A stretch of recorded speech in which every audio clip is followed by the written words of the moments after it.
They're just not right out there. I think there's a deeper metaphor there. Going through a motherfucker face. Then you don't have to worry about them no more.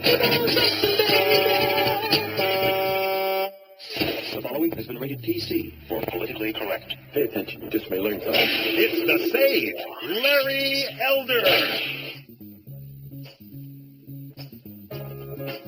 Larry Elder here, the sage from South Central, the Prince of People Union, the Czar of Common Sense, the Great Eldersky, Don Lorenzo. Welcome to the program. No Pictocrats allowed because we've got a country to save. So let's get her teed up! You want to play rock? Say hello to my new friend. What the hell's going on out here? That's a go. It's a heck of a question right there. What the hell is going on out there? Welcome to the Larry Elder Show. I am not the great sage of South Central. He remains in Washington, D.C. after yesterday's Salem media blitz of the White House, and he's obligated to some speaking engagements in D.C. tonight. My name is Bob France. So glad to be back with you, coming to you live from my home studio here in Cleveland, Ohio at AM 1420. The Answer. What is going on out there? That is a very good question. How exactly is it that the Republican Party continues to just founder when so many great things are in front of them? How do they continue to just squander every opportunity that they have to lead, to take this country into the new direction that this country was promised when Donald Trump won the election? And it wasn't that long ago. The Republican Party was given everything that they wanted. They got the House 7 years ago. They got the House in 2010, for crying out loud. They got the Senate. Finally, last year, they got the White House, full and total control, an opportunity to do what they said they were going to do, repeal Obamacare. You notice I will not join the legions of pundits and talk show hosts and others who talk about repeal and replace. We didn't send anybody to Washington, D.C. with an R after their name and a conservative brand. We didn't send them to D.C. to repeal and replace. We sent them to D.C. to repeal. That's it. Repeal Obamacare, get government out of health care. It is not their place. It is not their business. Let the free market reign. Enact some changes to the marketplace by allowing people to purchase their health insurance across state lines, allow them to form health care associations. There are a number of things that can increase competition and drive prices down, but that's all we gave them a mandate to do, was to get to D.C. and repeal Obamacare. Today, finally, they had a chance in the United States Senate to do exactly that. They had a chance to vote on the 2015 measure that they passed unanimously among Republicans to repeal Obamacare. Now, with a veto that is not waiting in the wings from Barack Obama, but with a president who's got a pen in his hand and he said, I'm ready to sign, let's go. Now is the moment of truth for those Republicans. And as predicted, they squandered the opportunity. The Senate has just rejected this plan, the straight repeal with a 2-year window to replace Obamacare. The vote was 45 yeas, 55 nays. There were 7 Republican defections. Susan Collins of Maine, Shelley Moore Capito of West Virginia, Dean Heller of Nevada, John McCain of Arizona, Rob Portman of Ohio, Lamar Alexander of Tennessee, and Lisa Murkowski of Alaska. So 7 Republicans tanked this. I cannot tell you how important it is that we remember those names. Those names, those 7 names you just heard from Fox News, those are the people that saved Obamacare. Those are the people, as you just heard, that tanked a bill that they passed unanimously just 2 years ago. This isn't new legislation. This isn't new radical ideas that they just came up with. No, we can't do that. This is the same legislation that they read and carefully considered 2 short years ago and voted on unanimously, supporting this, requiring a veto from Barack Obama. That is what makes this the most egregious failure of the entire Republican-controlled Congress.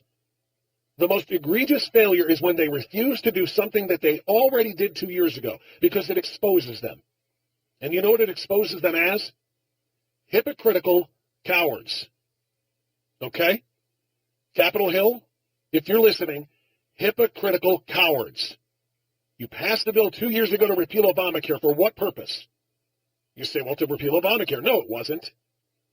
It was to make yourself look tough in front of your constituents that sent you to D.C. to repeal Obamacare. Look at me. I cast a vote for the repeal of Obamacare. I'm doing the work of the people. I want another term. Because you knew that your vote had no teeth. You knew that the bill had no teeth because Obama was waiting with a great big rubber stamp in his office with the letters VETO on it so that he could slam it onto the desk. And you knew that bill had no chance of becoming law. So you said, look what I did. I voted to repeal Obamacare. Now, fast forward.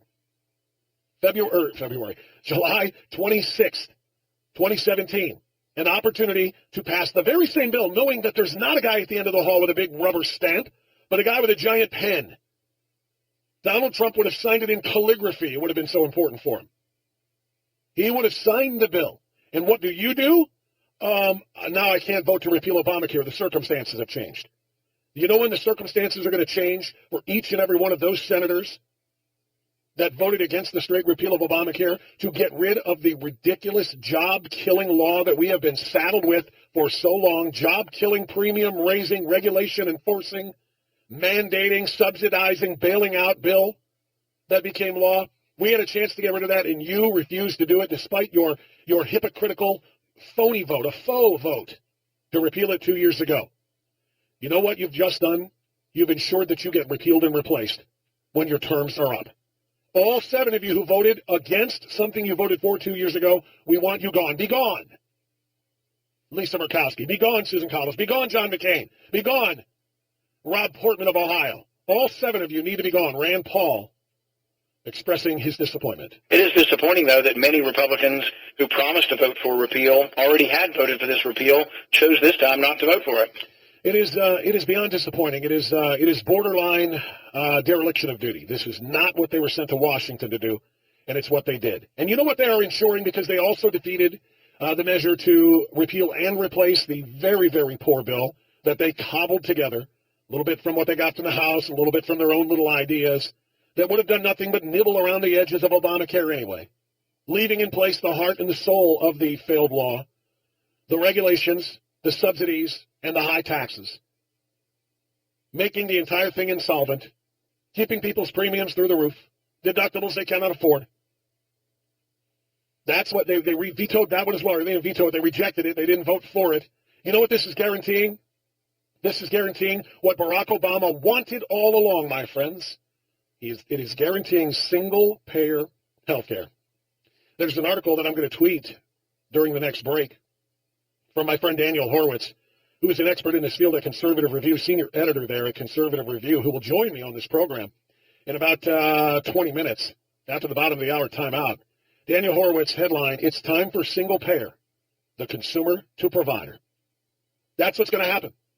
This is not what he wants to happen, not what I want to happen, but this is going to be what is the result of all of this. Barack Obama wanted full government-controlled, government-run, socialized medicine, and since the Republicans cannot repeal this broken law themselves, it is going to end up being the government is going to end up being forced to ride to the rescue in the form of single-payer health care. We are all going to lose the opportunity to choose the care that is best for us and the doctors that are best for us, and we will be forced to do what the government tells us. My friends, this is a catastrophe. A lot of things to talk about tonight on the Larry Elder Show. I'm so glad you're a part of it. My name is Bob France. I want you to hit me up at 888-971-SAGE right here on the Salem Radio. You're listening to the Larry Elder Show.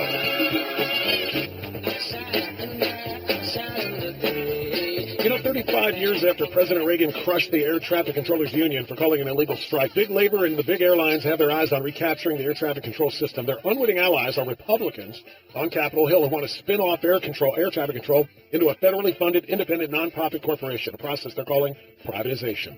But the plan is privatization in name only. Big airlines and unions stand to gain $20 billion in giveaways. Their plan hands over decisions about infrastructure spending, taxes, fees, and consumer complaints to a board dominated by the commercial airlines. Big unions stand to gain too and are lobbying for this new plan. All of this is bad news for consumers. The new plan will raise ticket prices and make travel less safe. And the new rule eliminating the prohibition of strikes will be, as Grover Norquist warned Congress, a grave threat to national security. To stop that plan, go to LarryElder.com and look for the air traffic control privatization banner. Help stop this privatization in name-only plan. Go to Larry's website right now, LarryElder.com, to learn more. Bob France in for the great stage of South Central tonight. Phone lines are now open at 888-971-SAGE. That's 888-971-7243. And don't forget, you can always get podcasts of Larry's show at the website, LarryElder.com. We're going to talk to Daniel Horowitz, senior editor at Conservative Review, coming up at about 34 past this hour, about two things. Number one is the health care bill that I just described that went down to defeat, the repeal only of Obamacare that went down to defeat as 7 Republicans defected and joined the Democrats and hopefully primaried themselves right out of Washington as soon as their terms are up. That is something that I'm hoping for. But the other thing that we're going to be talking to Daniel about, and he wrote 2 very important pieces at Conservative Review today, is the president's announcement today that there will not be transgender experiments going on inside the United States military. And I say the word experiment because that's exactly what we were facing. The last commander-in-chief seemed to be committed to placating the LGBT community at any cost. And while nobody wants to see aggressive punishment of the LGBT community for anything at all, what we don't want to do is put our military in danger and in jeopardy by saying that people who aren't sure who they are or what they are or how they fit in are supposed to serve in the military in close combat quarters, or close quarters combat, perhaps a better way to say that, and keep the military strong. You also had people saying, I'm a female, but I really feel like I'm a guy, and I'm a guy, and I really feel like I'm a female, and I want you to pay, American taxpayer, by way of the military, I want you to pay for me to get surgery to prove it. Well, they pretty much put all of that, an end to all of that today. And to say that the left has gone apoplectic would be an understatement. They are going crazy. Nancy Pelosi said President Trump proved today that instead of being about national security, he is all about hatred and bigotry against the LGBT community, and that they are going to fight this. House and Senate Democrats saying they are going to fight. George Takei, of course, openly gay celebrity LGBT activist, former Star Trek guy, Mr. Sulu, told Donald Trump today on Twitter that he picked the right fight, I should say, with the wrong group, and he will regret this. I want to share a different perspective with you. There are a couple of very interesting ones that I read today and that I've retweeted. By the way, I mentioned Twitter. Find me and follow me on Twitter if you are so inclined. I'm at Radio Done Right on Twitter. I would love to have you correspond with me during even off hours after the show. But I read 2 different pieces that I tweeted out today. One of them is from the Daily Signal. It's an op-ed from Walt Heyer. Walt Heyer describes himself as having been transgender. He thought. Spent 8 years of his life thinking he was something that he's not. He was very mentally confused. Finally was treated and realized who he was and what he was. And going through all of that personal, psychological, mental trauma, if you will, he has come to this decision. Donald Trump made the right decision for the military. I'm going to share some of that with you, but before I do that, I want to read to you instead a series of tweets. And I want the American left to pay attention as I do this. And I know there are people left of center who listen to this broadcast. Larry Elder is, of course, such a vast audience and he has such a wide appeal. Even people who dislike the conservative viewpoints expressed perhaps on this show and others like it, you want to hear what we have to say, even if it's to disagree with it. So I want people left of center who think, how dare President Trump ban transgenders from serving in the military, to listen very closely. This is a series of about 15 or 20 tweets from one man, J.R. Salzman, who describes himself on Twitter as a Christian, an Iraq War vet, an amputee, wounded warrior, as well as a world champion lumberjack and freelance writer. And I want you to listen carefully. I'm going to read this as if it's a paragraph instead of tweet by tweet, because it's brought to you at 140 characters at a time. I served in Iraq in 2006, he writes. For the first 5 months, I was on a 12-man fire base out in the middle of nowhere in the desert. Every day was Groundhog Day. Wake up and do the same patrols, the same shifts, every single day. It was so damn hot, 150 degrees in the gun trucks. Tracer fire would go overhead occasionally at night. IEDs on the road were a daily threat. We got resupplied food every 8 days. QRF was an hour away. After they made the minimum 3-gun truck rule after the guys got kidnapped, life got harder. The stress of being out there and doing the same job every single day eats away at you. The younger guys had problems with that over time. Any tiny little personal issue they had suddenly became a mountain. And that S came out on that fire base, and they snapped mentally. After stepping on each other's groins, I'm being careful here, after stepping on each other's groins, living in the same can for 5 months, guys were at each other's throats. The stress made it worse. Guys would literally snap over a Dear John letter. Their personal issues came out and they were instantly combat ineffective. Now take someone confused about whether they're a man or a woman. Take those psychological and emotional issues and put them in that environment. Take someone who is right off the bat not uniform or part of the same team. Give them special treatment because of their identity. Take that person, put them in that stressful war environment, and watch what happens. It's a blanking, ticking time bomb. You have to be incredibly tough mentally, physically, and emotionally. War is not a blanking video game. It tests every ounce of your being. You cannot teach someone to be a fearless warrior in a blanking PowerPoint. You either have it or you don't. You can hack it or you can't. We had guys who couldn't. When faced with combat situations, they crumbled. They had mental and emotional issues. They were a liability. To be successful at war, you have to become a warrior mentally, physically, and emotionally. You can't fake it and go through the motions. In war, it comes down to kill or be killed. And you hesitate, you're dead. It's as simple as that. It's not a blanking video game. War is no place where people who are mentally, emotionally, or physically confused or in turmoil. You have your blank together or you don't. Enough for now. This one-armed veteran has a business to run. That is a statement that I want to see repeated over and over and over again as it relates to this issue, and we'll talk more about it as we continue this.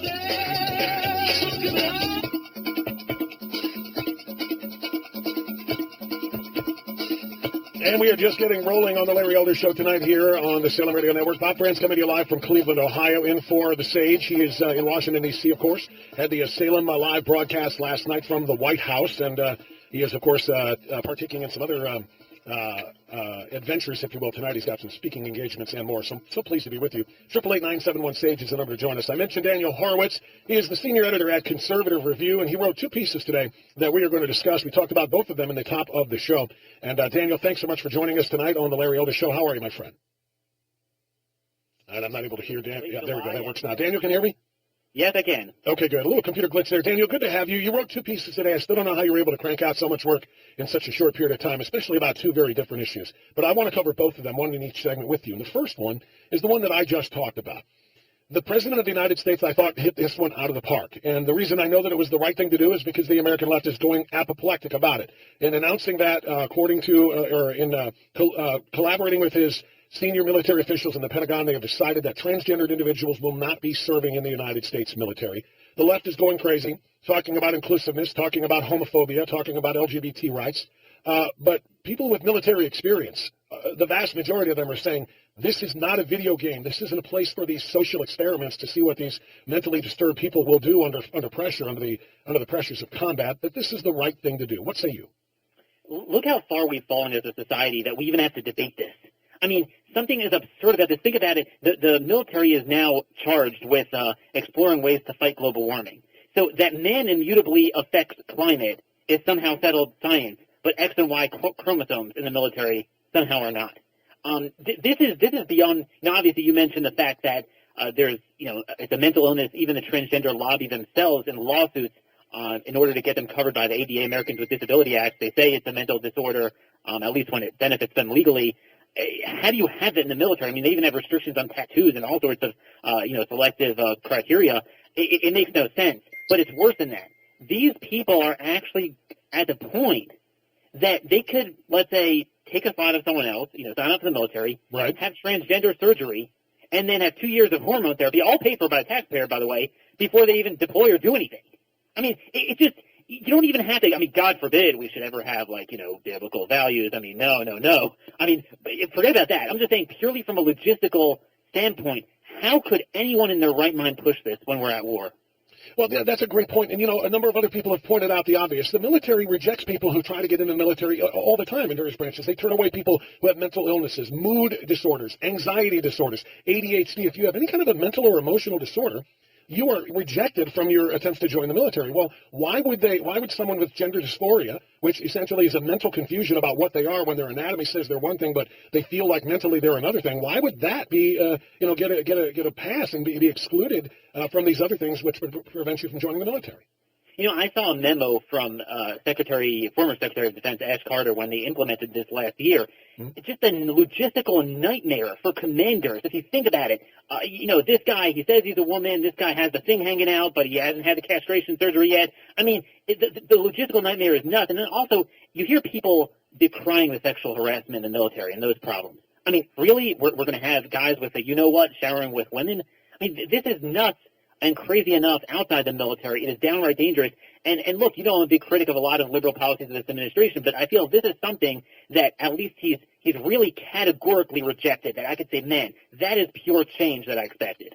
I completely agree. This is one that, he hit out of the park. I had a number of problems with the president and some of the things he did and said today, but when he made this announcement, I said, finally, the right thing. And again, when you listen to military personnel, they agree. Daniel Horowitz is my guest. He is the author of Stolen Sovereignty, How to Stop Unelected Judges from Transforming America. He is also a senior editor at Conservative Review. Daniel, after this quick time out, I want to come back and talk about the failure today of Senate Republicans who voted for the 2015 straight repeal of Obamacare, deciding in 2017 to vote against that repeal. It is simply unconscionable. We'll get your thoughts on that as we continue.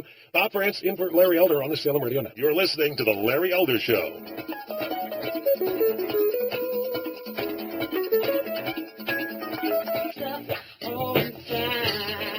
The big GOP win in November, as you know, shocked the media elites and the political elites in both parties. It was a wake-up call, and the fight to make America great again was upon us. President Trump has done a lot to cut the red tape and the regulatory burdens that have been strangling businesses for the last 8 years. Much-needed corporate tax cuts can put our companies and workers on an even playing field with the rest of our competitors around the world. But the Democrats and the media are counting on us to blow the opportunity. And AARP, which helped get Obamacare passed, is silent.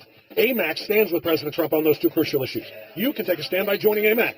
They'll let your elected officials know that you and their 1 million-plus members support regulatory reform and tax cuts that will make America great again. AMAC has been fighting for American business owners and the American workers since its inception, which is why I'm urging you to join AMAC now. If you're over 50, you'll receive a 5-year membership for only $59. AMAC delivers the very best benefits and discounts to its members on everything from health insurance to hotels to restaurants. Go to LarryElder.com. LarryElder.com. Look for the banner ad there or call 888-262-2006, 888-262-2006. Join AMAC now and stand with American business owners and American workers. Join AMAC now. Bob France with you, in for Larry Elder, as we are joined once again by Daniel Horowitz, senior editor at Conservative Review. Rand Paul was not happy today, Daniel. It is disappointing, though, that many Republicans who promised to vote for repeal, already had voted for this repeal, chose this time not to vote for it. We knew this is what was going to happen. The first vote was symbolic. They knew Obama would veto it. This time they knew Trump would sign it, so they would not support it. 7 Republicans saved Obamacare. Daniel Horowitz, can you hear me? Yes, I can now. So, I'm just so spellbound like everyone else. But, on the other hand, I've been on your local show many times, and to people like me, it's kind of anticlimactic. We've spent 6 years warning about this, working in primaries. I remember being on your show last year talking about Lisa Murkowski being up for re-election, and Joe Miller ran against her. I was pretty lonely back then. I don't remember anyone joining me. And I think this is kind of a crisis that much of the conservative media has spent a good part of this year really focused on the media, on CNN, and I get it, but Russia, Comey, but there hasn't been enough grassroots awareness of what the Republicans are doing on the most important issue of our time. So this is how they got through with it. And I would just say it's worse than it appears. You might say, well, 45 Republicans did vote for it. It's only 7 that were problematic. But the reality is it's really only about 7 that support repeal. The rest of them, they only vote for it because they knew it would fail. And leadership fundamentally doesn't support it. They fundamentally haven't been given this vision. And that's why these 7 Republicans knew they had a license to do that. In the Democrat Party, you don't have this problem with dissent on major issues because they know that this is where their party is. They mean it when they say they believe in certain things in their platform, and they speak with one voice. The Republican Party is just a free-for-all. Yeah, it really is. And now, Daniel, let's talk about where it goes. I've talked to you about this, as you pointed out, on my Cleveland show on a regular basis. I believe that Barack Obama knew that Obamacare was going to fail. It was only a matter of how many years it would take before it was completely insolvent, before so many of the insurers pulled out of the marketplace. And he wanted that to be the case because he knew the Republicans would not be able to have the political capital to repeal it. It would only lead to single payer. Is that where we're headed? We're definitely headed to single payer. The question is which one. It could be a good single payer, it could be a bad single payer. And this is kind of the series I've been doing in at Conservative Review podcasts and articles, and your audience could check that out there. That basically, health insurance, medical insurance is not health care. What we've been trying to do is fix medical insurance. For the most part, Obamacare did some things to the supply side of health care as well, but it mainly affected insurance. But insurance itself is not private and free market. It has been propped up by the government for 60 years, through the tax code, through subsidies, through just regulatory climate that boxes out competition. That is what has driven up the cost of health care. Let's not talk about health insurance. And I think if we had a party capable of articulating this, we could use Obamacare as a jujitsu against the problem. Medical insurance, as it was construed, it was a cancer on health care. Obamacare was a cancer on medical insurance. So in some ways, you could let it burn to the ground. Everyone pays out of pocket, and then they use health sharing associations. There's a lot of good ideas that you could, and they're actually working. If we would only put them on equal playing field with insurance companies, you can make this work. And I lay out this plan because I do believe we need single payer between the patient and the doctor. Get government and the insurance. Please be careful and emphasize that every time you say it, because you're going to give this audience a heart attack. Because the bad single payer is the only one we know about. Exactly. The problem with healthcare right now is third-party payer, often fourth-party payer, because government or your employer pays for the third party to price fix and racketeer behind closed doors with the hospital cartel. And there's no consumer. The cartel and government, which is pretty much in cahoots with each other, they are the consumer. Prices aren't posted. There's no way to shop around on the internet like you do on every other thing. There's no need to innovate like an Uber, an Amazon, Walmart, in terms of supply chain delivery, because there is no consumer. The consumer has been cut out because nobody pays for it. And that's why I do think there's a part of me, I've been passionate about fully repealing Obamacare. They're just not doing it. There's a part of me that wonders if the plan that they plan on doing, just keeping Obamacare and repealing the individual mandate, I wonder if that would work if we, again, provided that they propose my amendments to it, with price transparency and these health sharing associations. Why should we save an industry that would doesn't that work need in to conjunction, save? Daniel, if I may, with the Cruz-Lee amendment? Well, I mean, that's dead. I mean, they're not, I know they're not. I'm just asking, would that be better? Would that work? Because neither one of them is a full free market, but I think with those two things combined, it approaches one at least. Absolutely, and I think this is much better because this addresses the cost of health care. And the bottom line is the only way you're going to deal with Medicaid and Medicare and all this is if we first lower the price of health care by cutting out the middleman, and that will be the difference between when we subsidize the poor or chronically ill. Which is something that neither Obamacare nor this GOP Senate care type bill would do, and that is exactly right. Daniel Horowitz, senior editor at Conservative Review. Daniel, thank you so much, my friend. I look forward to talking to you again very soon. God bless. Daniel Horowitz joining me. I am Bob France, in for the great sage, Larry Elder, right here on the Salem Radio Network. There's nothing that is wrong. So how frustrating is it to have the Republicans essentially admitting defeat, to have them unable to lead, unable to do what the people told them they wanted them to do when they got to D.C. like this when it comes to health care? Frustrating enough that Ben Sasse has issued this statement, not just about the Republicans' inability to repeal Obamacare, but their inability to be honest, along with that of the Democrats. Ben Sasse said, let's face it, both parties have lied to you about health care. Quote, here are two whoppers. Democrats promised if you like your plan, you can keep your plan. Republicans promised to fully repeal Obamacare. President Trump won on that promise, and with just one exception, every member of the Republican majority already either voted for repeal or explicitly campaigned on repeal. Today's repeal and delay amendment should have been easy. Should have been an easy kept promise for maximum repeal of Obamacare through the reconciliation process. As we continue the debate, I'll dig into every amendment my colleagues, both Republican and Democrat, offer. But make no mistake, today's vote is a major disappointment to people who were promised full repeal. We still have a long, long way to go, both in health policy and in honesty. Senator Ben Sasse with a strong, strong statement, and I have a whole lot of respect for that statement because he is exactly right. It is something that perhaps the Republicans were never able to promise, unless they were intellectually honest and politically honest with themselves and with their constituents. It was possible to do what he said there is a long way to go on. It was possible to just repeal it the way everybody voted 2 years ago in 2015 in a unanimous Republican vote. It was possible. It was just not politically likely because so many of them were just show voters.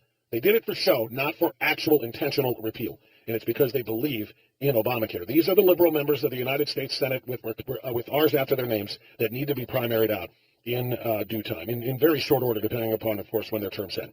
Coming up at the top of the next hour, we are going to talk with Congressman. We're going to go to the other side of the Congress, the other chamber. We're going to talk to Freedom Caucus founder, former chairman, and still conservative stalwart, Congressman Jim Jordan. He's a friend of mine from my program in Cleveland, Ohio. I talk to him on a weekly basis, and it's going to be my pleasure to expose him to this national audience. You probably see him all over the place. He's one of the true conservative leaders.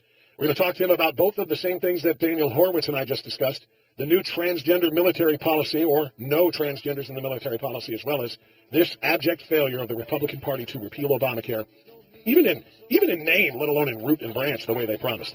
My name is Bob France, in for the great Larry Elder. Back with you right after this on the Salem Radio Network. You're listening to the Larry Elder Show.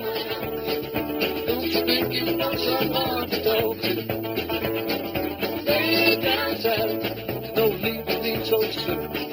I've been trying all night long to talk to you.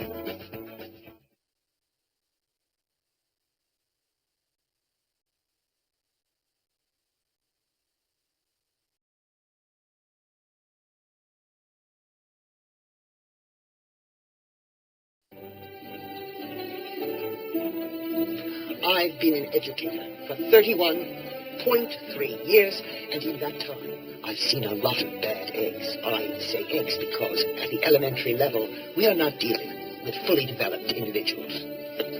I see a bad egg when I look at your niece. She is a twiddler, a dreamer, a silly heart. She is a jabberbox, and frankly, I don't think she takes a thing in her life or her career as a student seriously. Hold up.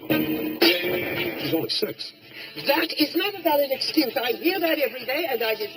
I don't think I want to know a 6-year-old who isn't a dreamer or a silly heart, and I sure don't want to know one who takes their student career seriously. I don't have a college degree. I don't even have a job. But I know a good kid when I see one. Because they're all good kids. Until dried-out, brain-dead skags like you drag them down and convince them they're no good. You so much as scowl at my niece or any other kid in this school, and I hear about it, I'm coming looking for you. Take this quarter. Go downtown and have a rat gnaw that thing off your face. The following has been rated PC for politically correct. Pay attention. You just may learn something. It's the Sage, Larry Elder. Larry Elder here, the sage from South Central, the Prince of Pico Union, the Czar of Common Sense, the great Eldersky, Don Lorenzo. Welcome to the program. No Pictocrats allowed because we've got a country to save. So let's get her teed up! You want to play hot? Say hello to my new friend. What the hell's going on here? That's a bingo. Hour number 2 of Saving the Country, one listener at a time, continuing now on the Salem Radio Network. My name is Bob Brantz, coming to you live from AM 1420, The Answer in Cleveland. The great sage of South Central is still in D.C. after broadcasting from the White House last night and then tearing up Lanny Davis on Hannity last night as well. We're going to try to play some of that for you before we're done tonight. I promise you. We're going to do our very best. Not sure if we'll get there, but we're going to do our best. But thanks so much for joining us here on the Larry Elder Show. So much news to dig into today. The Senate Republicans failed completely in their promise, in their mission to repeal Obamacare, the same bill that they voted to repeal 2 years ago. 7 of them defected and said, no, not so much now that there would be teeth to the bill because the president was waiting in the wings to sign it. That's a problem. New policy in the military, no transgenders allowed, causing all kinds of consternation across this country.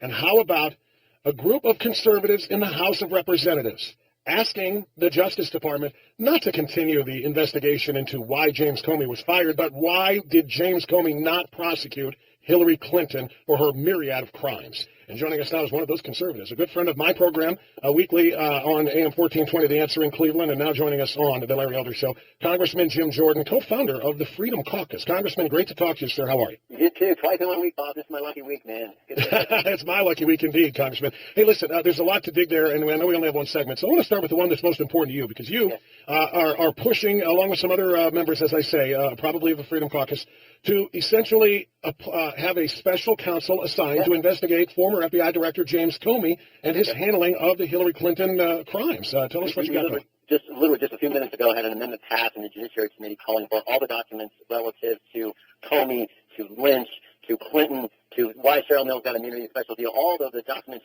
surrounding those issues. That amendment just passed in committee literally 10 minutes ago.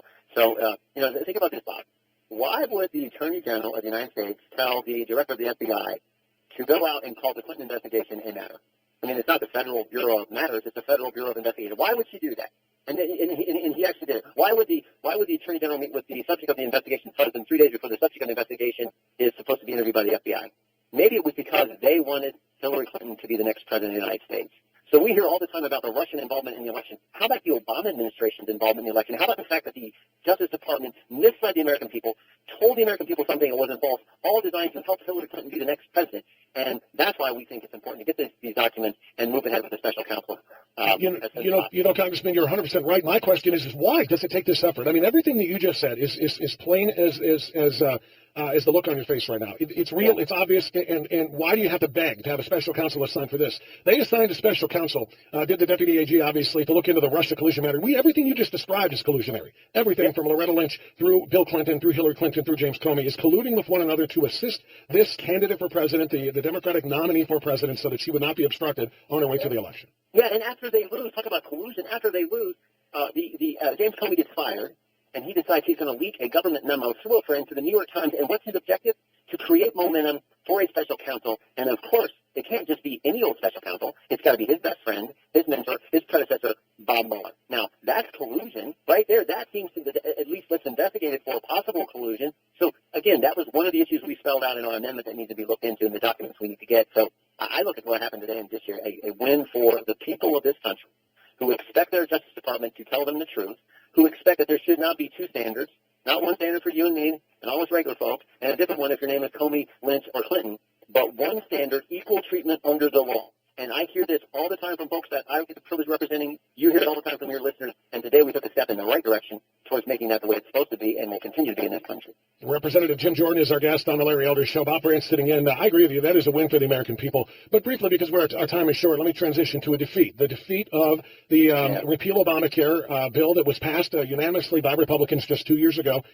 Do you feel defeated right now, Congressman? Your body, your House, sent this bill over to the Senate. They made changes to it, kind of reworked it, and unable to get that one through. I just truly don't know where we go now if we cannot find conservative votes to get this thing passed. Yeah, I would say a couple things. One, Americans are not only frustrated by this double standard and this unequal treatment under the law, they're frustrated by people who say one thing at election time and then when they get in office do something else. And you and I have talked several times. Our job is pretty basic. Do what you told the voters you were going to do. Keep your word, keep your promise, do what they elect you to do. And unfortunately today with specifically the clean repeal, the very thing we all voted for 18 months ago didn't pass. So I'm frustrated too. But look, and I know you're this way too, Bob. We're Americans, and Americans, by definition, you have to be optimistic. And so I'm still optimistic that we're going to get it done. It's taken us a while, I get it. I understand that. But I do think there will be some agreement at some point, and we will get something done that's much better than this crazy law that was passed a few years ago called Obamacare. Well, I want to be as optimistic as you are, but I'm starting to slide a little bit, only because, again, when we got away from the repeal and replace, which that replacement bill, to me, had a lot of holes in, a lot of problems with it. Certainly better than Obamacare, but not much. There's still a core of it, especially the regulations and subsidies that were there. Big problem with it, but we couldn't get that, so then we reverted back to something, well, we all had unanimity on this 2 years ago. And when we get there and 7 people flip over, including, by the way, your colleague in the Congress, Rob Portman, Senator Portman today, who flip-flopped on this thing as well. When we can't even get unanimity there, what we had before, let's just repeal and go back to the basics, and then we'll start building something better that is free market centered, that drives premiums and costs and deductibles down. We couldn't even do that. I start to lose my optimism. Yeah, so you said it well. We should repeal it. Everyone needs to understand the effective date's not for a year and a half. Mm-hmm. We would have time to put in place the replacement. And as Senator McCain has pointed out several times in the last few weeks, coming together as a bipartisan effort, that could happen once you repeal it. The Democrats won't repeal Obamacare. This is their signature of saying they believe in big government. But once it's repealed, we may be able to set up some kind of agreement, some kind of deal where they get certain things that they want, and we would get the things that we know are actually going to help families, like expanded health savings accounts, like interstate shopping for insurance, easier formation and greater involvement of association health plans. Those things that we know would help and would actually bring down costs. So that's the kind of thing that makes sense, and that's why we, as the Freedom Caucus, we're always for repealing one bill, replacing a separate. Do it at the same time if you can, but make them two different pieces of legislation. Yeah, I completely agree. But you know what? When you say the Democrats are never going to do this because it's their baby and they love their government, you're right. But we didn't expect them to. We did expect those 7 Republicans who voted for repeal 2 years ago to get right back on board and vote for it again. Those are the ones that I'm disappointed with. And there's going to be a large hue and cry, a loud hue and cry, to primary those individuals out when their terms are up. And I hope Republicans are listening because the American people are fed up. Yep, they are. They're frustrated. And, again, don't make this job so complicated. Keep your word. Do what you said. Do what you did before, because if it was good enough, voters say, if it's good enough to tell me you're going to do it at campaign time, and if it's good enough to vote for it when it doesn't count, why can't you do it when it really counts? That is great advice. Congressman Jim Jordan from Ohio's 4th Congressional District, the founder of the Freedom Caucus. Congressman, thanks so much. It's always good to catch up with you. Take care, brother. You got it. Congressman Jim Jordan joining us. I'm Bob Prince, live in Cleveland on the Larry Elder Show on the Salem Radio Network. You're listening to the Larry Elder Show.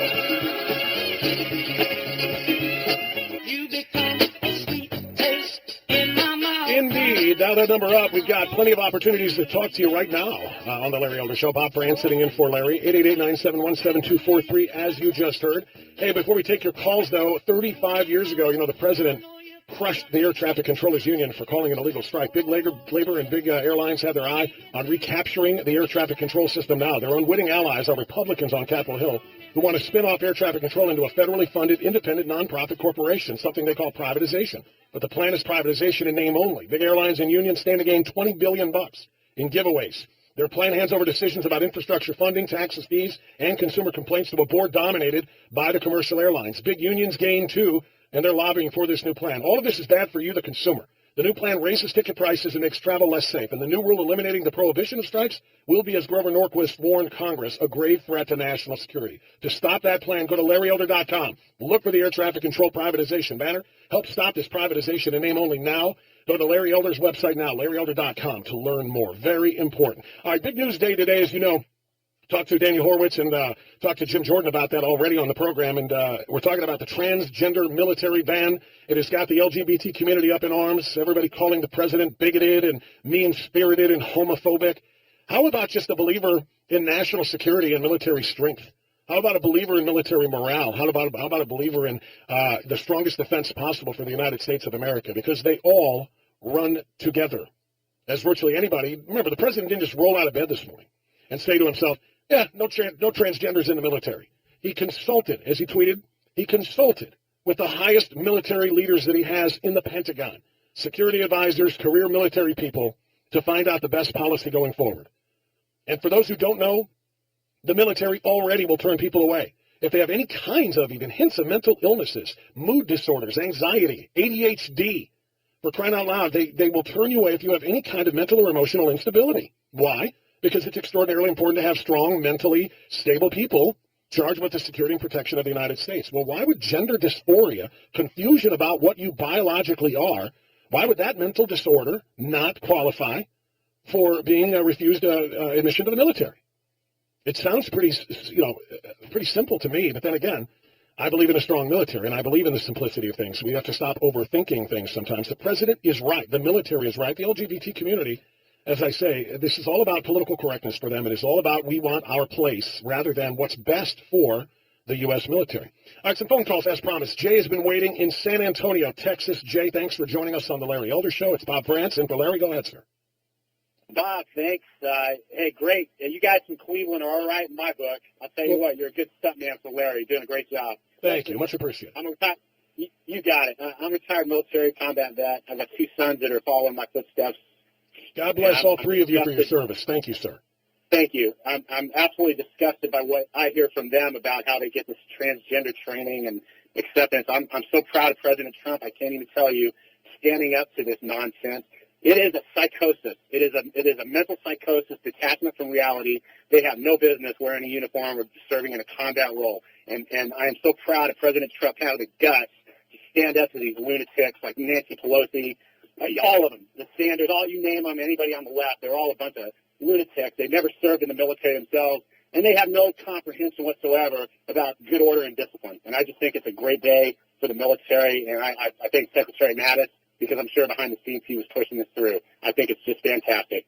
Well, I'm so glad to hear you say that, and I completely concur. And I really like hearing from people with military experience, people who have served in close quarters and in combat zones, et cetera, and how important it is to be able to trust the people around you, that they're not going to break down, that they're not going to have some sort of an emotional collapse or a mental psychosis that prevents them from doing what they have to do to save your life as you struggle to save theirs. And I hear that from more and more military personnel like you. This is not about being homophobic. It's about being strong and about making sure that the people who are charged with the protection of this country can protect themselves and one another without any mental or emotional instability.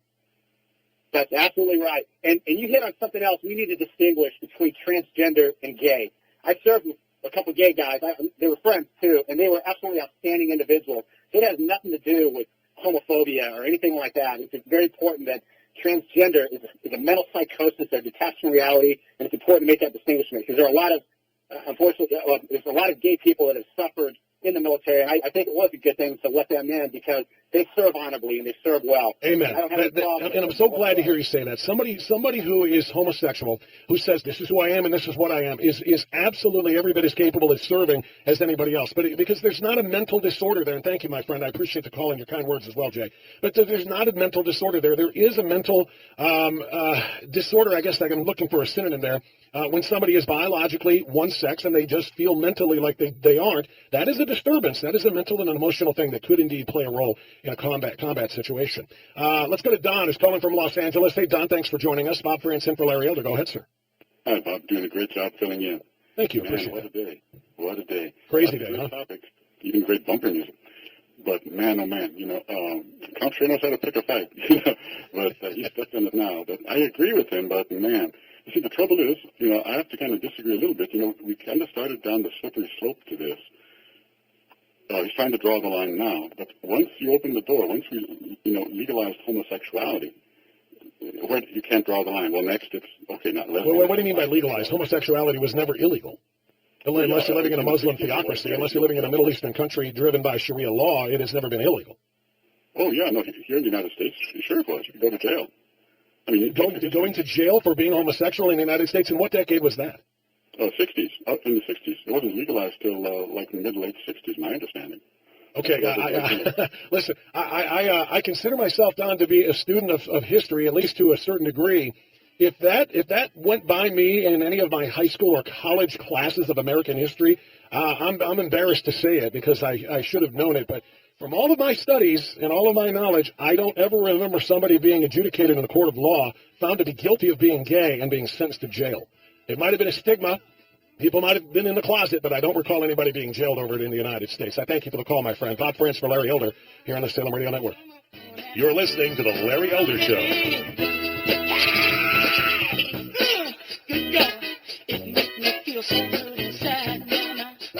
Everybody was dancing in the moonlight.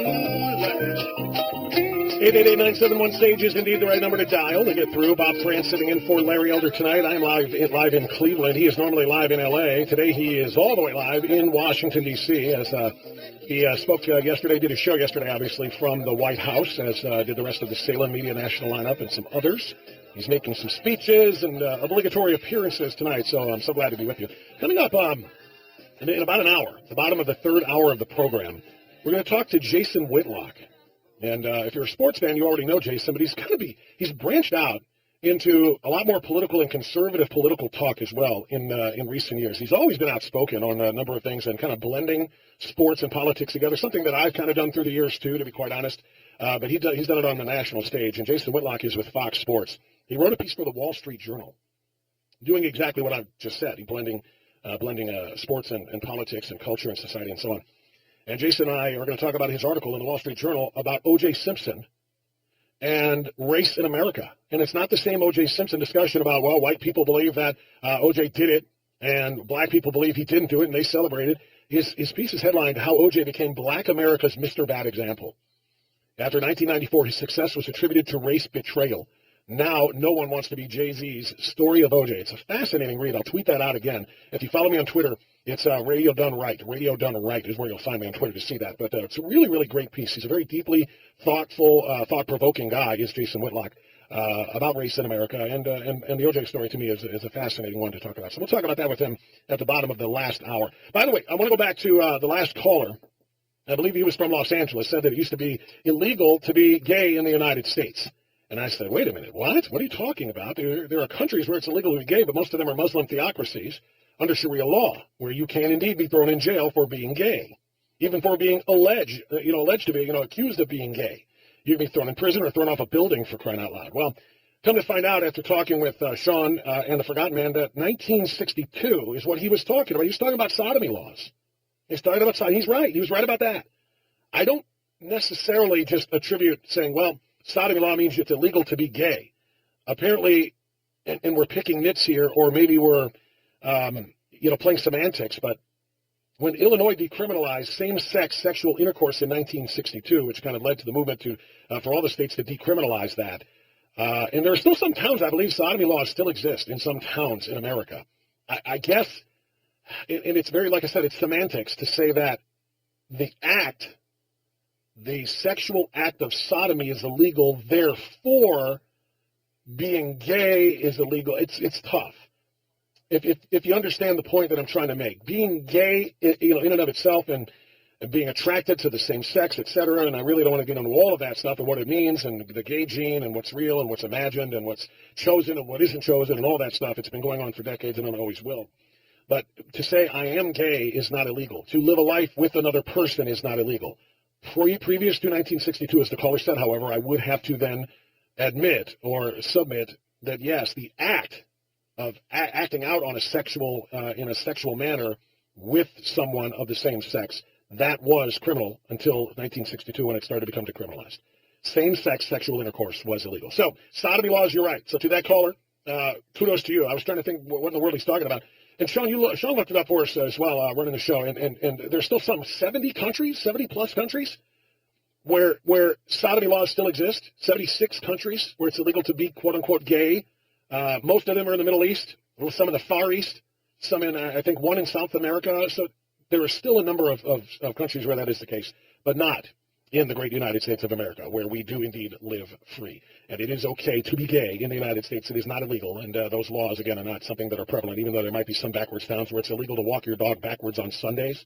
Those kinds of laws, yes, in some places those things still exist. So just wanted to get that cleared up. Back to more of your phone calls right after this. Bob France in for Larry Elder on the Salem Radio Network. Call in now and join the conversation. 888-971-SAGE. That's 888-971-7243.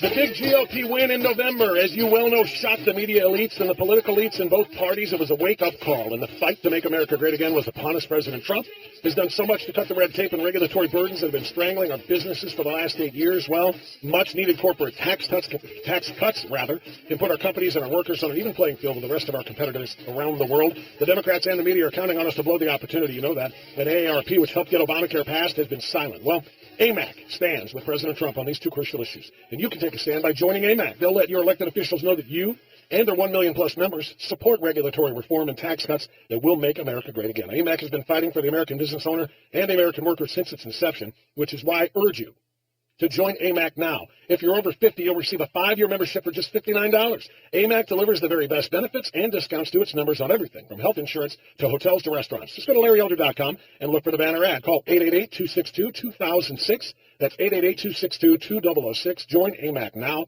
and stand with the American business owner and American workers. Join AMAC now. Bob France in for Larry Elder, taking more of your phone calls, and indeed, setting fire to the airways. We'll go next to Palm Harbor, Florida, which is where we find Jenny waiting so patiently. Jenny, thank you for joining us on the Larry Elder Show. My name's Bob. Good to have you aboard. Go right ahead. Hi, Bob.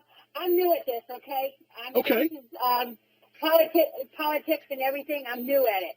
And I chose which one. When Donald Trump came in, I chose to be a Republican.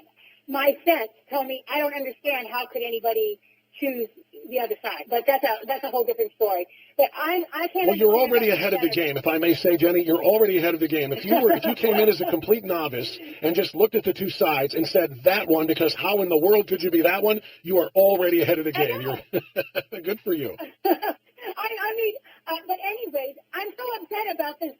The health care is that the senators did what they chose to do, not what the people wanted them to do. That's exactly right. That is exactly right. Okay. You know, and the thing that makes it so frustrating, Jenny, is that 2 years ago, they voted against it, and they knew the people wanted them to do that. And so they did so because they knew it wouldn't matter. You guys. Yeah, and that's the frustration. You know, and they got to go back to their districts and say, I voted to repeal it just like you sent me to D.C. to do. I voted to repeal. Vote for me again. And now that it actually comes to pass, okay, we can actually get it repealed. It's, no, maybe not so fast because it might upset some of the other voters. It's just they have no political courage whatsoever. That's the problem with a good number of those rhino Republicans. And that's one thing, and within this year that I am addicted to this stuff, okay? I mean, people don't walk away from me because I start, this is not right. I'm totally in it. And you can, and it's nothing wrong with Donald Trump. It's they don't have any backbone, the Republicans. They don't want to fight. They don't want to, we're fighting to survive, and they're just surviving to take time off. Well, you know what they're doing too, Jenny, and I'll tell you this. You could have ended your last sentence with the word backbone. They just don't have any backbone, and that's the most frustrating thing part about it. We elected them to show some spine and to show some guts and to do exactly what we sent them there to do, and rhino Republicans are invertebrates. They don't have spines. We're finding that out, and that's why we need to replace them come primary time. Atlanta, Georgia is our next stop. Mark, you're on the Larry Elder Show. Mark, it's Bob France sitting in. Go right ahead, sir. Good evening, Bob. Love your show. Thank you. Appreciate that. I'm with Jewish War Veterans, United States of America, and with Proud Patriots across America. I met last week with several members of Congress, including Senator Ted Cruz, some congressmen from Georgia. I had private meetings with them. They went extremely well, and they're going to help me push my bills through the committees, and hopefully President Trump will sign them into law. 3 bills, basically. One for veterans. I'm trying to do everything I can for 25 million veterans and 1.2 active military. Another with my legal documents I submitted to 7 members of Congress over 2 years ago, and another one with government reform. So it's just, I want to just tell everybody, if anyone out there thinks they're hesitant, that they can call and meet with their representatives in D.C. It's not difficult. You call their office in D.C., you ask for the scheduler's email, you send the scheduler a nice professional request to meet with the congressman, and you go out there, you fly there. I drove there, 12 hours, and I met with I walked the halls of Rayburn, Canaan, Longworth, and Russell for 4 days, and I probably spoke with 50 either congressmen, congresswomen, or their military legislative assistants or the leader of their staff. And it went very well. I'm curious, Mark, if I might ask. You're from Atlanta. Sure. Ted Cruz, of course, is a Texas senator. You went to Ted Cruz with this bill instead of one of your own senators. Why? Well, I used to live in Texas. I had a photography business in Austin, Texas for 9 years. And I went to Representative Sheila Jackson Lee's office, and a lobbyist from CUFI, Christians United for Israel, personally invited me to her event, the CUFI event with Senator Ted Cruz on the steps of the Capitol on the Senate side. So I was there, me and my veteran advocate, his name is Mark also. We were there on the steps with about 300 CUFI members listening to Ted Cruz give a really nice, short, powerful speech. And I went down the steps and I shook hands with him and introduced myself to him. He appreciated who I am, and Jewish War Veterans USA. And he said, come to my office tomorrow morning. So we did. We went to his office. We spoke for about 30 minutes with his military legislative assistant, Maddow. And then we met with him in the hallway, unexpectedly, for about 15 minutes. He was very, very nice to me. Treated me with utmost respect. And that's the way all the members of Congress, treated me and how I treated them. So they're very excited about my organization, Proud Patriots Across America. It's on my website at markurbach.com. One member of Congress said, Mark... Give that website again because I'm short on time here. What's that website again?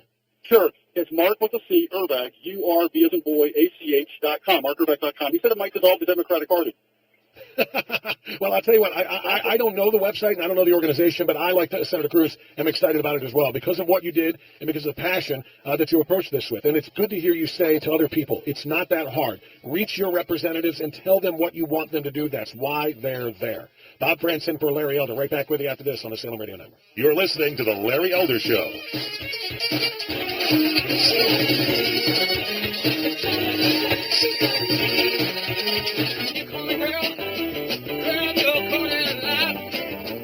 We do indeed. Bob France, working my way through the program and the saving of this country the way that I hope Larry would do. Larry Elder is in Washington, D.C. after broadcasting live last night from the White House, and then tearing apart Lanny Davis. I listened to that a little bit earlier this evening, and I really, really want to be able to maybe play some of that for you. Maybe even after the top of the next hour, the final hour of the program, we can make that happen. Because at the bottom of the hour, next hour, I want to tell you again, Jason Whitlock is going to join us. He is... for those who don't know him, he's a black former sports columnist turned sports commentator and broadcaster on Fox Sports. But he's become a very active social and political commentator as well, particularly if it does relate to sports. Colin Kaepernick, that whole story. And he wrote a piece for the Wall Street Journal about how O.J. became black America's Mr. Bad Example. So matters of race in America and the O.J. Simpson story, of course, hit home again when he was cleared for release just a few days ago. It's going to be a great conversation with Jason Whitlock coming up after the bottom of the next hour. Let me go out to Sarasota, Florida now, or down there, I guess I should say, and say good evening to Graham. Graham, you're on the Larry Elder Show. My name is Bob. Thanks for calling. Go right ahead. Hey, Bob. How you doing? I'm good, Graham. What's on your mind? Just wanted to talk about your opinion on Trump's decision to keep transgendered out of the military.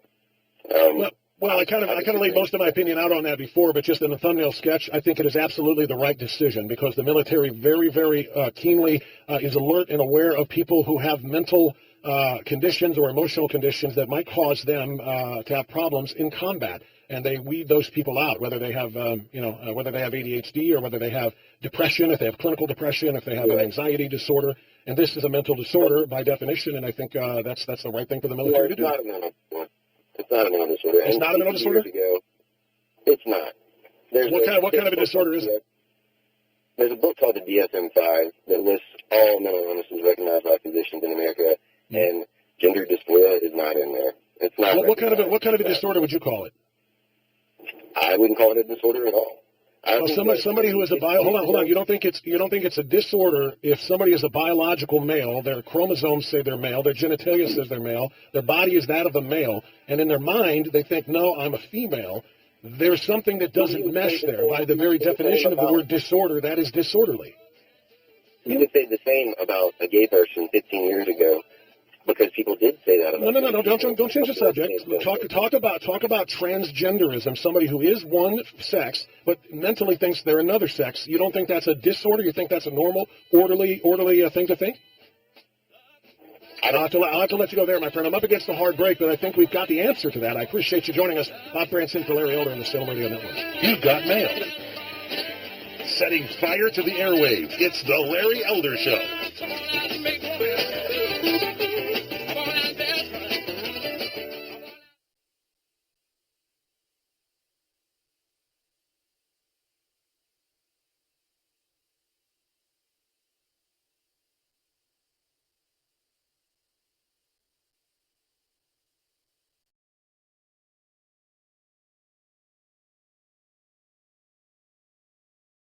Toca a bola do Internacional, o Alessandro apareceu para receber, já faz a ligação na direita, com o lançamento para Nilmar, dominou, ajeitou no peito, colocou no gramado, tomou a zaga para tratar, fez a pista, jogada individual, do pode pintar, gol, passou por 1, por 2, por 3, entrou na área, pode pintar um golaço, fez o break, bateu direto pro gol, olha o gol, olha o gol, olha o gol, olha o gol, olha o gol, olha o gol, olha o gol, olha o gol, olha o gol, olha o gol, olha o gol, tá lá, tá lá, tá lá, tá lá, tá lá, tá lá, golaço, golaço, tá lá, golaço, Colorado no Pacaembu,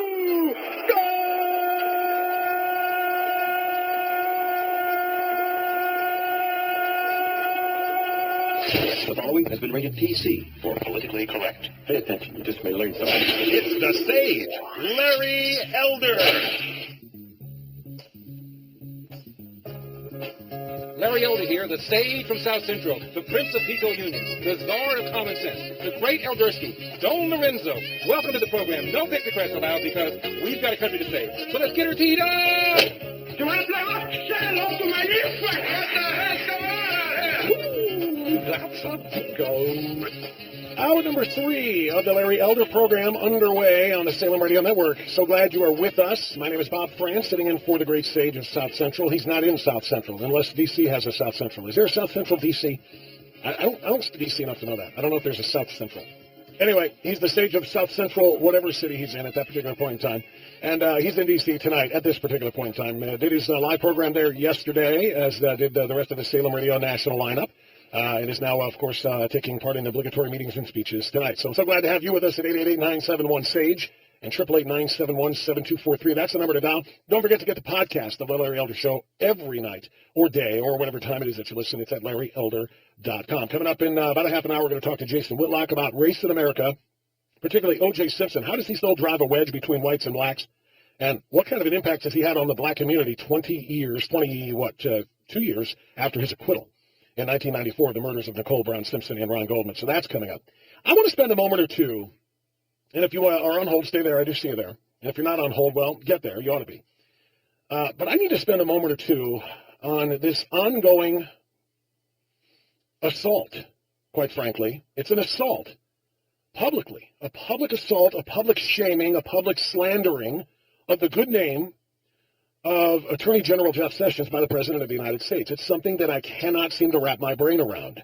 It's something I cannot seem to understand. What I'm asking, what I'm seeking to understand is what purpose is served in advancing the agenda of making America great again by the public humiliation of one of President Trump's most staunch supporters, one of his earliest supporters, one of his most devoted followers and believers in his mission of making America great again, Jeff Sessions, who's been a conservative stalwart in the United States Senate for 20 years, gave up that seat of service to the United States people. The people of the U.S. served by Senator Sessions, not just Alabama, but all over the country served by Senator Sessions. He gave that seat up to go and answer the call to serve as the Attorney General of the United States. Now, when he got to that position, he made a decision after finding out that his previous meetings with a Russian diplomat as a senator would be part of the investigation that would be conducted into the alleged Russian, hacking or meddling or interfering with the presidential election. Naturally, an attorney general who is going to be part of the investigation, a subject of the investigation, cannot be conducting the investigation. It's just that simple. Once you are going to be investigating yourself, the investigation loses all credibility. Can't happen. So he rightly, in protecting President Trump and not wanting President Trump to be constantly dogged by Well, he cheated and colluded with the Russians and then covered it up by having his show pony, Jeff Sessions, do a pseudo-investigation that would turn up nothing so that he had political cover. Sessions said, I'm not going to do that to the president.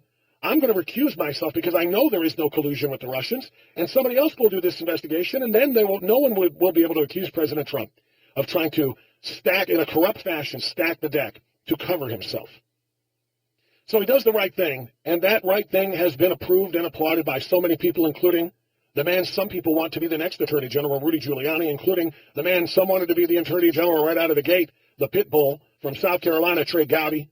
Attorneys everywhere saying that this was exactly the right thing to do. Anthony Scaramucci, the new comms director for President Trump, said back in February that it was the right thing for Jeff Sessions to do.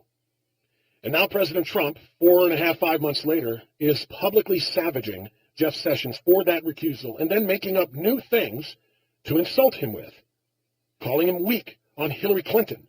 And why won't he prosecute Hillary Clinton? Despite the fact that our president declared back in February that he did not want Hillary Clinton prosecuted.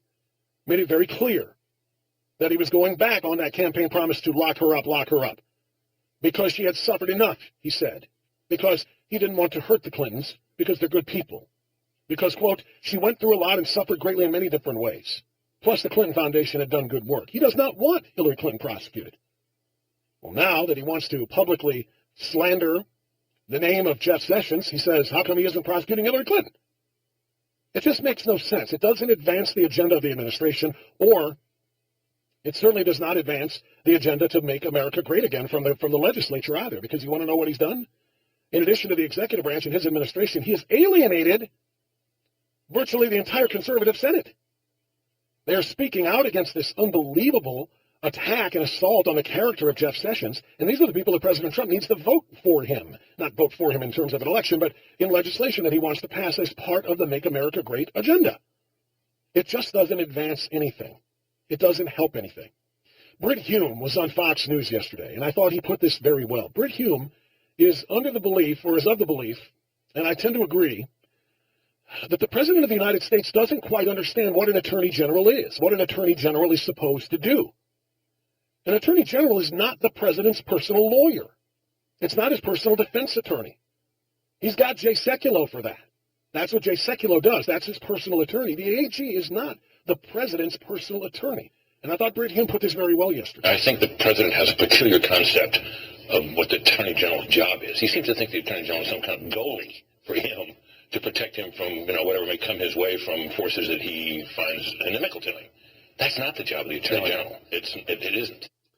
I thought he put that very well. It's not the goalie. That's not the last line of defense for you as an Attorney General to defend you against any challenge. The Attorney General of the United States is charged with upholding the law and enforcing the laws of the United States. The Department of Justice is supposed to uphold the law and enforce the law and protect people from those who would break the law. That's the goal of the job of the Attorney General. It is not to be the specific guard dog protecting the president. Now, I think I can say, perhaps I have an idea anyway, why the president is confused by this.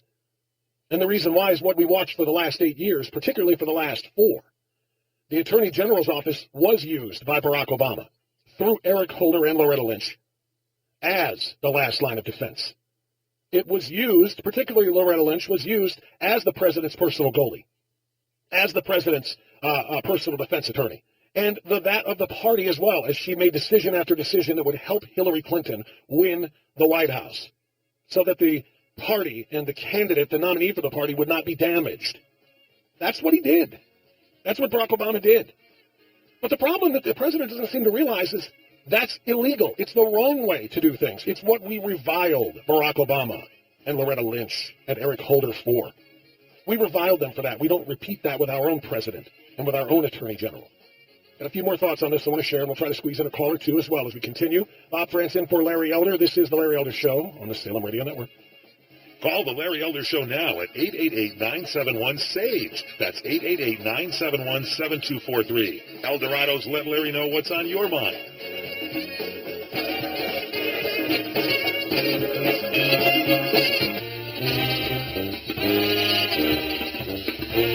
Did you know that My Pillow has already sold over 25 million pillows? And here's your chance to join the millions of other people who are sleeping better than they ever have. Think about how much or how often you adjust your pillow every night, whether it's fluffing your pillow because it's gone flat or flipping it over because it's too hot. So many things that cause sleep interruptions. My Pillow will help you get to sleep faster and stay there longer. What makes My Pillow special? It's a padded pillow, that's what. My Pillow's padded fill allows you to adjust your pillow to exactly what you want instead of the other way around. When you are getting the exact support you need, two things happen. You get to sleep faster and you stay there longer. My Pillow is customized to fit you. You have several fill levels, which ensure that you get the exact pillow you need so you get the best sleep. Think about it. You don't wear the same size T-shirt as your husband or wife. Why would you sleep on the same size pillow? You wouldn't. Pillows should not be a one-size-fits-most. Go to MyPillow.com or call 1-800-890-1843 and use the promo code Larry. That's 800-390-1843, promo code Larry. That's promo code Larry to take advantage of Mike's 4-packs pillow special. You'll get 40% off 2 MyPillow premium pillows and 2 Go Anywhere pillows, all at MyPillow.com. All right, I want to play something else real quick before I take another call or two. I spoke with a gentleman by the name of Peter Kirsanow yesterday. You may or may not be familiar with Peter. He is an attorney in the city of Cleveland, which is where I broadcast from. Bob France, by the way, if you just turn on your radio, in for Larry Elder once again. Peter's an attorney in Cleveland. He's also a member of the U.S. Commission on Civil Rights, Civil Rights Commissioner. He is also somebody who testified at the Senate confirmation hearings for one Jeff Sessions to become the Attorney General. To say that he is fond of Jeff Sessions is an understatement. He worked for him for many years and has described him. Well, I'll let Pete describe Jeff Sessions, and I'll let Pete explain why this is so frustrating to him, because he is also a strong supporter of Donald Trump. Why it's so frustrating for him and others to listen to the President of the United States be so publicly critical of Attorney General Jeff Sessions. I believe that there's nobody with greater integrity in all of Washington. I know your listeners will say that's a very low bar, but Jeff Sessions' integrity could be matched with anybody in the country. I have no greater regard for any human being than I have for Jeff Sessions. Worked with him for 10 years, and he'd already tendered his resignation to Donald Trump quite some time ago. Yeah, a couple of months ago, and it was rejected. Yeah, and what you've got to think about in terms of the best interest of the United States of America, the best interest of the Justice Department, the best interest of the Trump presidency, I don't think that this kind of smearing of a loyal supporter. Let me back up. There is a very strong argument to be made that Donald Trump would not be president today but for the support of Jeff Sessions right at the outset, when Donald Trump was not, knocking him dead with respect to primary victories, when there was a real question about legitimacy of Donald Trump. Not from me, but from a lot of folks out there, because he was outside the mainstream. And Jeff Sessions was the first senator, frankly, first prominent elected official to stand by him, support him, and his support was unwavering, whereas some people were weak sisters, where they would come in and say nice things and then disappear once the going got tough. Jeff Sessions stood like a rock behind Donald Trump, and the loyalty being rewarded in this fashion sends a signal to a lot of folks. If you're in the cabinet, if you're other folks within the administration, it can't be a good message. It's got to be somewhat demoralizing. You've got to be looking over your shoulder. And how could you not be? Peter is 100% right. How could you not be looking over your shoulder if Jeff Sessions, who was, as he described, the most loyal individual for President Trump right from the get-go, can be treated this way, publicly shamed and slandered in the way that he was? Can you imagine how Ted Cruz, if he were to take that job, would be treated? After President Trump called him Lion Ted for a calendar year and insulted his wife and insulted his father. Can you imagine if you're not one of the strongest supporters of President Trump, how you'd be treated? That's what makes this so counterproductive.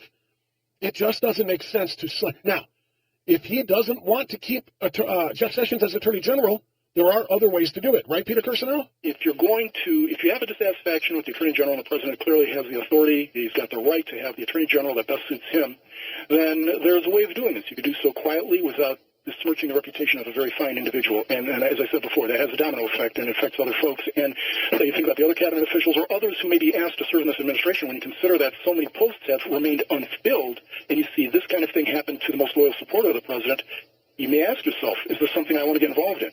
And the answer, I think, would unquestionably be no. There is no reason to publicly shame the Attorney General in such a way.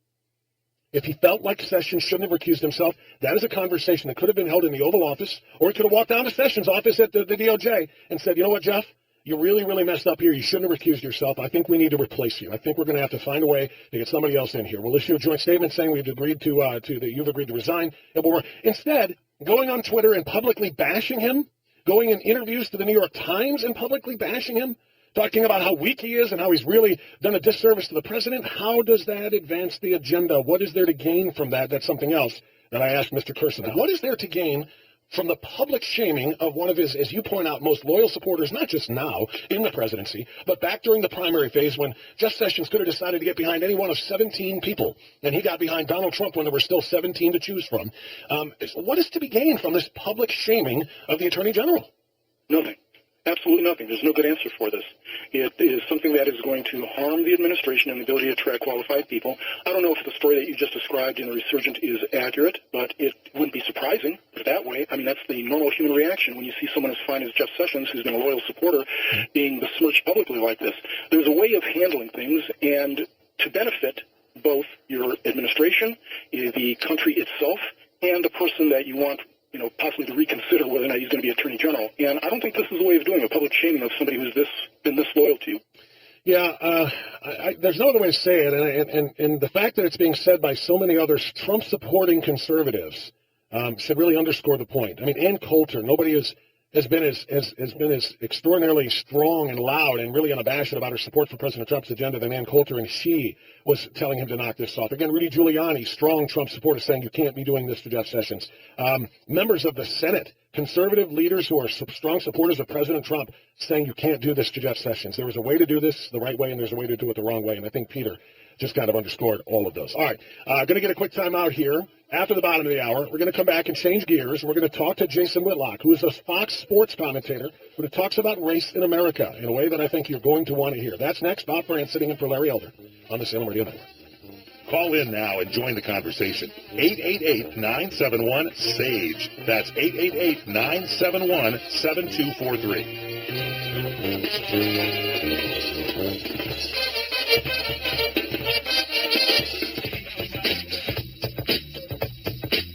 Hey, you've heard it this week, the live Made in America broadcast from the Salem Radio Network. You can now relive it with an amazing podcast, 15 hours of live broadcast from the White House lawn. Get it now for just $7.95 each by going to Larry's website at LarryElder.com. Right back again. Bob Brandt from Cleveland, Ohio, broadcasting from AM 1420, The Answer on the Larry Elder Show here on the Salem Radio Network. Very excited about my next guest. I've been a big fan of this guy's writing for many, many years, and certainly from a fan of his broadcasting as well, since he kind of transitioned from full-time columnist to full-time commentator and broadcaster while still writing outstanding columns, including How O.J. Became Black America's Mr. Bad Example in the Wall Street Journal. And I speak, of course, of Jason Whitlock of Fox Sports, joining us now on the Larry Elder Show. Jason, thank you so much for the time, my man. How are you? No problem. Thanks for having me, Bob. It's a pleasure. I watch you all the time when you're on Fox television, and I really, really appreciate your common sense approach and your ability to weave sports news in with society and culture, particularly with matters of race, Jason, in ways that a lot of other people are afraid to do. And this particular topic is example number one of that. O.J. Simpson divided America in 1994 and 95. Black America cheered when he was acquitted. White America looked straight ahead and went, what just happened? Here it is now, 22 years later, and he's still a very, very influential force, but you're focused on his impact on the black community in this piece. Talk to us about what O.J. has meant in the black community and how it's changed over the last 22 years. Well, I think I put a lot of blame on the media and the way that we handled the O.J. trial and the way I thought we lied to the public during the O.J. trial because we were addicted to the ratings that the O.J. trial gave us.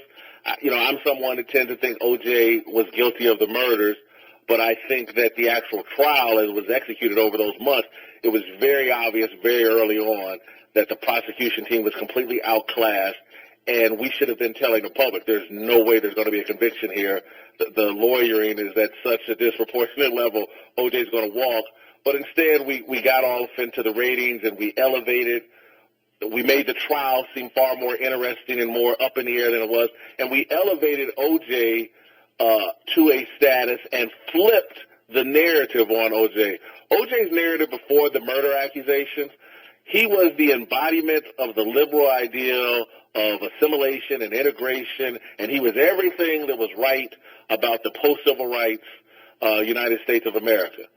That was probably a fallacy and shouldn't have been told, but that was the narrative that all the media told. As soon as the murders happened, the media, both black and the mainstream media, flipped, and O.J. is this shining example of racial betrayal.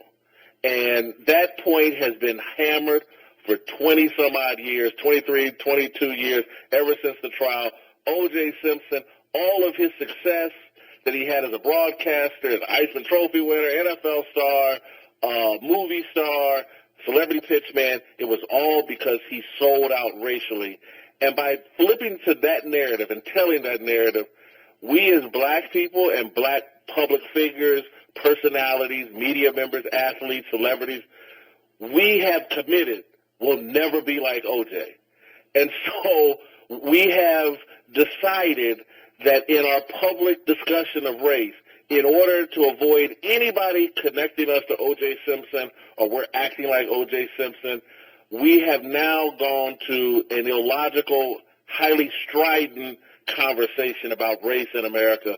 We used to be able to find the middle ground and look for the middle ground and a more moderate position. Now you can't, because if you do, you're being accused of being O.J. Simpson and selling out like O.J. Simpson, and it's had a corrosive impact on racial discussions in America. It's been, good for TV because you just pit some extremists, some black extremists that won't find a moderate position, and then you put a white person opposite them, and either they're an extremist or they're looking for some moderate position, but they look extreme in comparison to the black person on television. And so that conversation, Jason, if I may, I've got to get around because I got a heart out here, but it's that conversation that I'm most interested in, and I want to continue talking about with you in just a second. Hang with me. Jason Whitlock from Fox Sports is my guest. We're talking about O.J. Simpson, and not just race in America, but race within the black community and how he changed perceptions. More coming up on The Larry Elder Show. You're listening to The Larry Elder Show.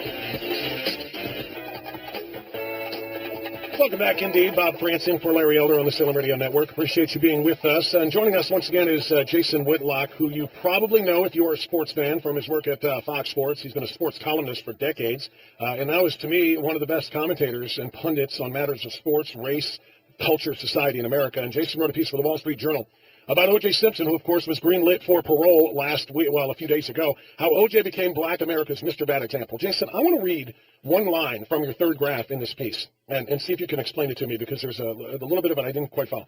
His life and murder trial, talking about O.J., exacerbated race relations, helped polarize the media, and established him as a reviled killer in mainstream popular culture and a reviled martyr in black popular culture. How does one achieve reviled and martyr status within one racial demographic?